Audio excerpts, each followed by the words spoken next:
مجدد صاحب رحمۃ اللہ علیہ نے جو آپ کے خلفاء ہوتے تھے ان کو مکتوبات اور خطوط میں نصاب لکھ کے دیتے تھے کہ تم نے وہاں پر مصلی پہ بیٹھ کے کرنا کیا ہے، یعنی سجادہ نشین کا کیا کام ہے، یعنی آج کے سجادہ نشین الا ماشاء اللہ ان کا کام اور مجدد صاحب کے نزدیک سجادہ نشین کا کام۔ مجدد صاحب نے فرمایا پس باید ہم چنا کے در مجلس شریف آج کتب تصوف مذکور بھی شود، اپنے خلفاء کو کہا کہ جو تمہاری ہفتہ وار یا ماہانہ مجلس شریف ہوتی ہے نا، اس میں تصوف کی مستند کتب جو ہیں ان سے درس دیا کرو مریدوں کو۔ پھر آج کتب فقہیہ نیز مذکور شود، نہ صرف تصوف کی کتابوں کا درس نہ دیا کرو، فقہ کی کتابوں کا بھی درس دیا کرو۔ اب درس تب دے جب کوئی پڑھا ہوا ہو،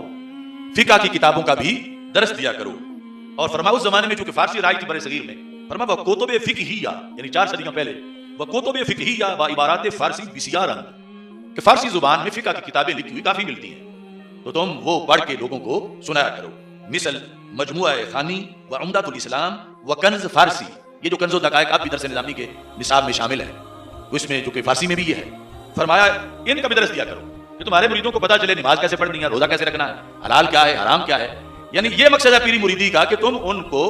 تصوف تزکیہ کے لحاظ سے بھی لیکچر دو اور تم ان کو ساتھ ساتھ یہ مسائل بھی پڑھاؤ، باقی پلیدی کے اور حلال حرام کے اور نماز روزے کے، یہ سارے مسائل یہ بھی ان کو ساتھ پڑھاؤ۔ اب اس سے پتہ چلا کہ انہوں نے جنہیں بھی سجادہ نشین کی ڈیوٹی کہیں لگائی ہوئی تھی کہ تم فلاں جگہ کے ہو فلاں جگہ کے ہو، وہ سارے عالم تھے۔ اور یہ بھی پتہ چلا کہ اگرچہ نگاہ ولی میں یہ تاثیر دیکھی، بدلتی ہزاروں کی تقدیر دیکھی، برحق ہے، لیکن اس کے ساتھ یہ سبق ہے۔ وہ کوئی چھوٹے ولی تھے مجدد صاحب، تو ویسے ہی نگاہ سے ہی سب کو یہ ایک جو منقول معصور اور عادتاً شروع سے صفحہ سے لگ کے آیا ہے طریقہ، اس کے مطابق کہ علم جو ہے وہ آتا پڑھنے سے ہی ہے۔ یہ بخاری شریف میں ہے، انما العلم بالتعلم، بہت شان جب بیان کی علم کی، آگے امام بخاری نے لکھا یہ جتنی شان والا ہے نا، یہ بتاؤں تمہیں میں، آتا پڑھنے سے ہے۔ اللہ قادر ہے کہ کوئی سویا اٹھے تو عالم بنا ہوا ہو، اینٹ اٹھائے تو نیچے سے مفتی صاحب نکل آئے، اس کی قدرت میں کوئی کمی نہیں ہے، اور وہ علم لدنی بھی دے دیتا ہے۔ لیکن جو اسلام میں جاری سلسلہ شروع سے ہے وہ پڑھنے پڑھانے کا ہے۔ اس واسطے انما العلم بالتعلم، بعد نے اس کو حدیث کہا، بخاری میں موجود ہے کہ علم آتا پڑھنے سے ہی ہے۔ اب خواہ وہ صاحب زیادہ ہو، پیر زیادہ ہو، علم ایسی چیز ہے کہ یہ پڑھنے سے ہی آتا ہے، ورنہ پھر اٹکل پچو ہوتا ہے۔ تو مجدد صاحب نے فرمایا کہ تم فقہ کی کتابوں کا بھی درس دیا کرو۔ اب فقہ کی کتابوں کا علماء بھی آج درس نہیں دے رہے۔ مجدد صاحب کہنے لگے بلکہ از کتب تصوف اگر مذکور نشود پاک نیز کہ عام احوال تعلق دارد و درکال در نمی آید و از کتب فقی مذکور نشدن احتمال درر داد۔ فرمایا پہلے میں نے کہا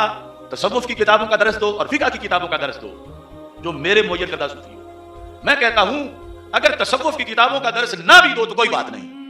ان کا تعلق حال سے ہے، لیکن فقہ کی کتابوں کا درس دینا فرض ہے کہ ان پر تو دن میں 5 مرتبہ تو نماز پڑھنی ہے، ہر وقت فقہ نے رستہ بتانا ہے کہ اب کرنا کیا ہے۔ یعنی تصوف کی کتابیں بڑی اہم صحیح، لیکن اگر وہ نہ بھی درس دو تو گزارا ہو جائے گا، مگر فقہ کی کتابوں کا درس دینا ضروری ہے۔